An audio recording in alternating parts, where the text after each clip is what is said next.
All right, we've done the first book, the second book, the third book. What book are we on now? I don't know, Numbers. That's right. Greetings, Seeker. It is I, your friendly neighborhood rabbi, and today we're going to talk about the book of Numbers, or Sefer Bamidbar. It's called Numbers in English because it starts with a census. And they count up a bunch of people, and there are lots and lots of numbers. But in Hebrew, Bamidbar means in the wilderness, because this book picks up where the people of Israel leave Mount Sinai after having gotten the Torah, a bunch of rules about religious behavior, a bunch of rules about ethical behavior, and now it's time to march. And they're on their way back to Canaan, the land of their ancestor Abraham, and they start walking.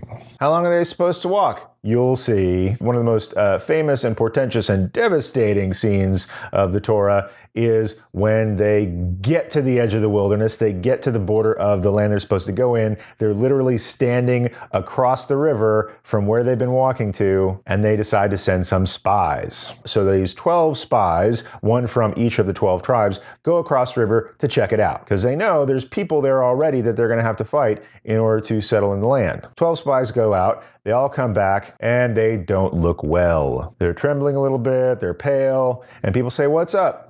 I say, well, here's the good news. The place over there has giant fruit. The bad news is, you know who eats giant fruit, don't you? That's right, giants. Fee, fi, fo. You know the rest. So the people said, okay, spies, what do you want to do? So they took a vote among the spies, and 2 of them said, we got this. God said that's our land. I know it's scary, but let's go do this. And 10 of the spies said, nope.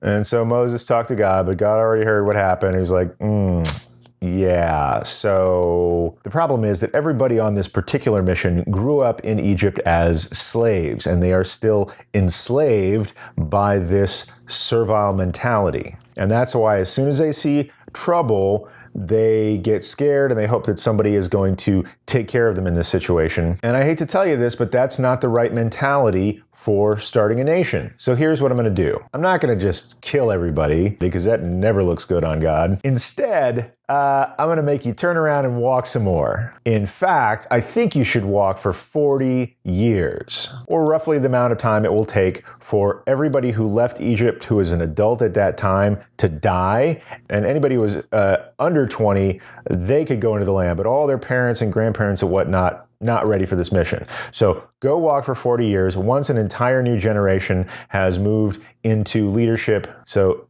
one of the numbers in the book of Numbers is 40. Because of this episode with the spies, we were sentenced to 40 years wandering in the wilderness until we were ready to settle our land, until we had the courage, until we had shaken off the mental shackles of slavery. Sefer Bamidbar has some other fun stories, like the rebellion of Korah, where a guy led a group of people to rebel against Moses' leadership, and the ground opened up and swallowed them, and the story of the prophet Balaam and his talking donkey. If you'd like to read the biblical version of Shrek, I highly suggest you check out Sefer Bamidbar, the book of Numbers, the 4th book of the Torah. And while you're getting ready to do that, I suggest you mash my face. Click on the picture of my face and make sure you're subscribed to this channel so we can continue learning together auto-magically. Watch another video that's around here somewhere. And if you want to take your learning with me to the next level, make sure you check out this helpful download I provided. Until next time, friends, peace.